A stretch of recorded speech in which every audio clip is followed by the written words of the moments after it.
Hello बच्चों। कल हम लोग अध्याय 2 वन एवं वन्य जीव संसाधन के विषय चैप्टर को शुरू किए थे, जिसमें हमने वनस्पति जात और प्राणी जात क्या है इसके विषय में बताया था। अंतर्राष्ट्रीय प्राकृतिक संरक्षण एवं प्राकृतिक संसाधन संघ के द्वारा इनका वर्गीकरण कैसे किया गया है, कितने भागों में किया गया है, ये हमने आपको 6 जातियां में विभाजित करके इसको बताया था। फिर वनों को नुकसान किस कारण से हुआ, उन कारणों पे प्रकाश डाला था। और इस प्रकार यहाँ पे आपका हमने आधा पार्ट खत्म किया था। आज मैं उसी के आगे आपको लेके चल रही हूँ, जिसमें जैव विविधता को किन कारणों से कम हुआ, उन कम करने वालों कारकों के विषय में हम अध्ययन करेंगे। जैव विविधता को कम करने वाले कारक कि जो विभिन्न प्रकार के जीव जंतु, पशु पक्षी, पेड़ पौधे, वनस्पतियां हमारे धरती पे पाई जाती हैं, खासकर हमारे भारत में पाई जाती हैं, वो क्यों कम होती गई। तो उसका पहला कारण है जानवरों को मारना अथवा शिकार करना। आप जानते हैं प्राचीन काल से या कहिए आदि काल से ही इंसान जानवरों का शिकार करता रहा, कभी अपनी शौक पूरा करने के लिए, कभी अपनी आवश्यकताओं को पूरा करने के लिए, और कभी भूख मिटाने के लिए, और कभी लालच बस अधिक से अधिक धन कमाने के चक्कर में वो जानवरों का शिकार करता रहा। परिणाम क्या हुआ कि ये जो विभिन्न प्रजातियां, चाहे वो महंगी चंदन इत्यादि जैसी महंगी वनस्पतियों का हो, आयुर्वेदिक जड़ी बूटियों का हो, या जो पशु पक्षी जैसे हाथी, चीता, काला हिरन इत्यादि जानवर का हो, तो ये धीरे धीरे धरती से क्या होती जा रही है, समाप्त हो रही है। दूसरा है पर्यावरण प्रदूषण। आप देखते हैं कि हमारे यहाँ या पूरा विश्व इस समय पर्यावरण के प्रदूषण की समस्या से जूझ रहा है। कहीं ध्वनि प्रदूषण, वायु प्रदूषण, मृदा प्रदूषण, जल प्रदूषण, ये सब प्रदूषण के जो विभिन्न भाग हैं, ये सब मिलके हमारे धरती से विविध प्रकार के जो वनस्पतियां हैं, जीव जंतु हैं, उनको नष्ट कर रही हैं। वो पर्यावरण क्यों नष्ट कर रहा है, पर्यावरण का प्रदूषण? तो कारण है कि बहुत सी वनस्पतियां, पशु पक्षी, जीव जंतु ऐसे हैं जो इस पर्यावरण प्रदूषण के प्रभाव से अपने को बचा नहीं पाए, अर्थात वो विभिन्न परिस्थितियों के अनुसार अपने को अनुकूलन नहीं कर पाती हैं, ढाल नहीं पाती हैं, तो परिणाम स्वरूप वो धीरे धीरे क्या हो जाती हैं, समाप्त हो जाती हैं। तो इस तरह पर्यावरण प्रदूषण भी जो है जैव विविधता को कम करने में एक बड़ा योगदान देता है। तीसरा है जंगलों में आग। आप आए दिन समाचार में, टीवी में देखते होंगे कि कहीं आग लग गया, जंगल में आग लग गया। अभी कुछ समय पहले तक कैलिफोर्निया के जंगलों में भयंकर आग लगी हुई थी। भारत में भी जगह जगह पे गर्मी के दिनों में जंगलों में आग लग जाती है। तो जिसका दुष्परिणाम क्या हो जाता है कि जंगलों में आग लगने से उस जंगल में रहने वाले जो पशु पक्षी होते हैं, जीव जंतु होते हैं, बहुमूल्य प्रजाति की जो पेड़ पौधे होते हैं, वे सब क्या हो जाते हैं, जल जाते हैं और जलकर नष्ट हो जाते हैं। तो इस प्रकार धरती से उनका भी अस्तित्व खत्म हो जाता है। फिर जैव विविधता को कम करने में एक और कारण है वनों की कटाई। निरंतर वनों की कटाई होने से वन में रहने वाले पशु पक्षी भी, जीव जंतु भी अपने को आश्रय ना पाके धीरे धीरे वे भी समाप्त हो जाते हैं, और वनों की जो पेड़ पौधे हैं, लगातार कटाई से उनकी भी किस्म प्रजातियां समाप्त हो जाती हैं। इसके बाद हम देखते हैं वनों की कटाई का परिणाम क्या होता है। वनों की कटाई का परिणाम हमेशा नकारात्मक ही होता है। हम जितना अधिक वन काटेंगे, उतना अधिक हमारी वर्तमान पीढ़ी और आगे आने वाली पीढ़ी को नुकसान का सामना करना पड़ेगा। अब वन कटाई का पहला दुष्परिणाम क्या होता है, बाढ़। आप देखते हो बारिश के दिनों में इतना भयंकर बाढ़ आ जाता है कि नदियां अपने साथ गांव के गांव अपने किनारे को काटते हुए बहा ले जाती हैं। और अभी इसी साल के बाढ़ में आपने देखा था बारिश के दिनों में कैसे पानी बिहार के पटना शहर में घुस गया था, वहां के लोगों के जीवन को किस तरह उसने बर्बाद किया। लोग खाने पीने और रहने के लिए एक एक दाने के लिए मोहताज हो गए थे। तो ये सब वन के कटाई का ही दुष्परिणाम है। दूसरा, सूखा। वनों की निरंतर कटाई से पर्यावरण असंतुलित हो जाता है, जिसके परिणाम स्वरूप बारिश नहीं होती। तो बारिश नहीं होगी तो सूखा पड़ जाएगा, और सूखा पड़ने से पशु पक्षी जीव जंतु सभी पर उसका बुरा नकारात्मक प्रभाव पड़ता है। और तीसरा पॉइंट है इसमें, गरीबों को नुकसान। वनों की कटाई का सबसे ज्यादा खामियाजा गरीबों को भुगतना पड़ता है, क्योंकि आप जानते हैं खासकर गांव और अविकसित क्षेत्र में रहने वाले गरीब जो हैं, उनके जीविका का आधार वन होता है। वो वनों से लकड़ियां काट के ईंधन के रूप में इस्तेमाल करते हैं। वनों से मिलने वाली फल फूल को वो खाते भी हैं, बेच के उससे पैसे भी जुटाते हैं। अपने रहने के लिए आश्रय निवास भी वो वनों की लकड़ियां, पत्तियां, फूल इत्यादि से ही प्राप्त करते हैं। पानी न मिलने से उन्हें 10-10, 20-20 किलोमीटर पैदल दूर दूर तक जाना पड़ता है पानी लाने के लिए, भोजन के तलाश के लिए। तो इस तरह इस वन की कटाई का सबसे ज्यादा दुष्परिणाम गरीबों को भुगतना पड़ता है। अब है अगला पॉइंट, भारत में वन एवं वन्य जीव संरक्षण। कि वनों के लिए और वन में रहने वाले जीव जंतुओं के संरक्षण के लिए सरकार ने क्या काम किया।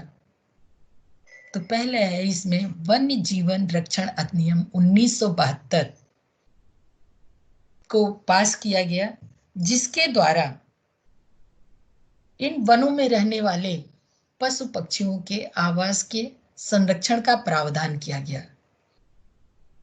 एक निश्चित एरिया को अधिकृत कर दिया गया कि यहाँ पे फला प्रजाति के जानवर ही रहेंगे, और जिसमें इंसान का प्रवेश पूर्णतया वर्जित होगा। वे वहां पे किसी तरह नहीं जा सकते, और अगर वो जाते हैं तो उसके लिए कानून बनाया गया कि वो उनके लिए अपराध घोषित किया जाएगा, और जिसके लिए उन्हें दंड भी दिया जाएगा।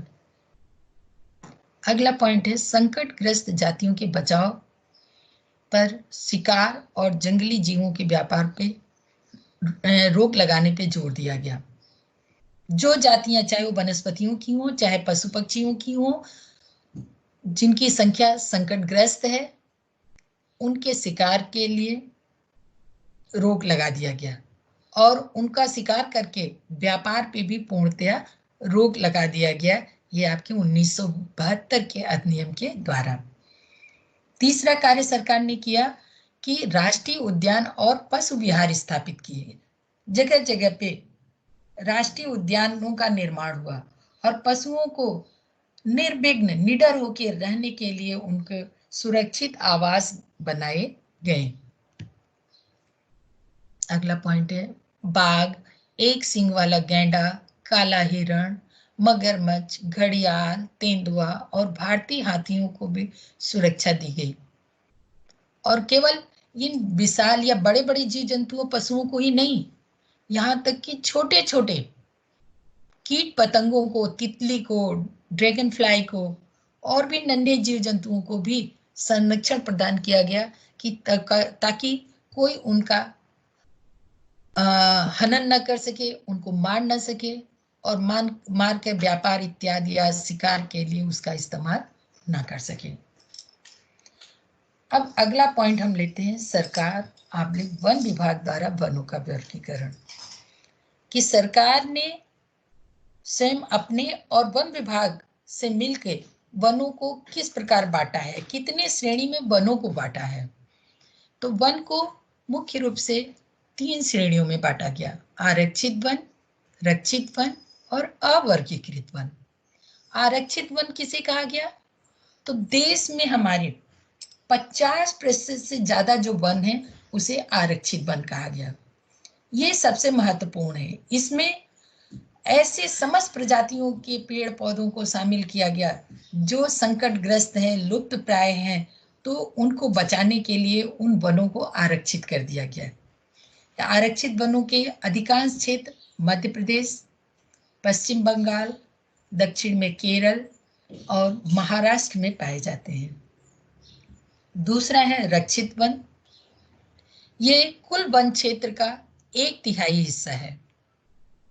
ये रक्षित वन और नष्ट ना हो इसलिए इनकी रक्षा की जाती है। और जिन वनों को रक्षित वन की श्रेणी में रखा गया है वो उनका क्षेत्र है हरियाणा, पंजाब और हिमाचल प्रदेश, जहां पे ये वन पाए जाते हैं। और तीसरा है अवर्गीकृत वन। अवर्गीकृत यानी जिनको बांटा नहीं गया। इसमें सभी प्रकार के वन हैं और इनकी संख्या सामान्य रूप से अधिक है, इसलिए अवर्गीकृत वन इनको कहा गया। और इन वनों पे सरकार या वन विभाग का नियंत्रण नहीं होता। इन पे वहां के रहने वाले मूल निवासियों के व्यक्तियों के अथवा समुदाय के नियंत्रण में ये वन होते हैं। वही इनकी देखरेख करते हैं, वही इनकी सुरक्षा पे काम करते हैं। इस प्रकार के वन अधिकांशतः पूर्वोत्तर भारत में पाए जाते हैं। पूर्वोत्तर भारत यानी जो असम, अरुणाचल प्रदेश, मेघालय, मणिपुर, मिजोरम, नागालैंड इत्यादि जो हमारे पूर्वोत्तर के राज्य हैं, उन राज्यों में ये अवर्गीकृत वन पाए जाते हैं। अब है अंतिम हेडिंग आपका समुदाय एवं वन संरक्षण। कि वनों के संरक्षण के लिए समुदाय विशेष ने क्या कार्य किया। समुदाय मतलब इंसानों के वे समूह जो अपने अपने क्षेत्र में वनों के संरक्षण के लिए कुछ विशेष कार्य किए ताकि वनों का विनाश न हो सके और वनों की संख्या दिन पे दिन बढ़ाई जाए, इसके लिए क्या कार्य किया गया, तो ये हम इस पॉइंट में देखेंगे। कुछ क्षेत्रों में स्थानीय समुदायों ने इसके संरक्षण में विशेष कार्य किया। सरिस्का बांध रिजर्व जो कि राजस्थान में है, कि गांव के लोग इस सरिस्का बांध रिजर्व की स्थापना करी और यहाँ पे वे किसी भी प्रकार के खनन का कार्य नहीं होने देते, चाहे वो सरकार के द्वारा ही शुरू करने की योजना क्यों न हो, वो यहाँ पे इस तरह की कोई कार्य नहीं करने देते ताकि इस बाघ रिजर्व क्षेत्र को किसी भी प्रकार का नुकसान पहुंचे। तीसरे है अलवर। ये भी राजस्थान में ही है, एक जगह जिसका नाम अलवर है। यहाँ 5 गांवों ने मिलकर वन भूमि को भैरव देव डाको सेंचुरी घोषित किया। 5 गांव के लोगों ने मिलकर भैरव देव डाको सेंचुरी घोषित किया है। और यहाँ पे उन्होंने खुद के ही कानून भी बनाए और शिकार को बंद कराए ताकि कोई भी बाहरी व्यक्ति यहाँ आकर न तो शिकार कर सकता है न इस क्षेत्र में प्रवेश कर सकता है। अगला है चिपको आंदोलन।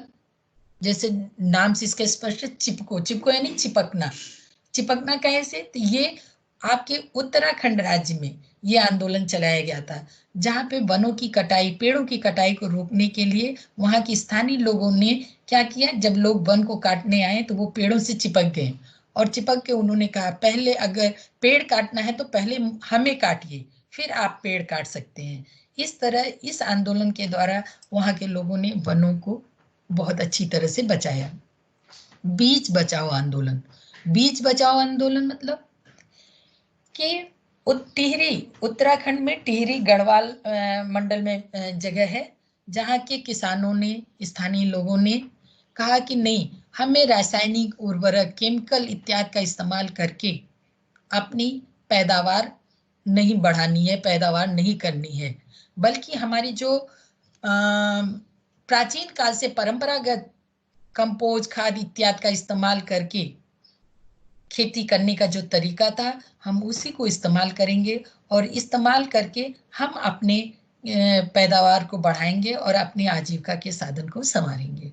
तो इस प्रकार बच्चों हमने आपको वन एवं वन्य जीव, वन्य संसाधन चैप्टर को पूरा पढ़ाया। उम्मीद है आपको अच्छे समझ में आया होगा।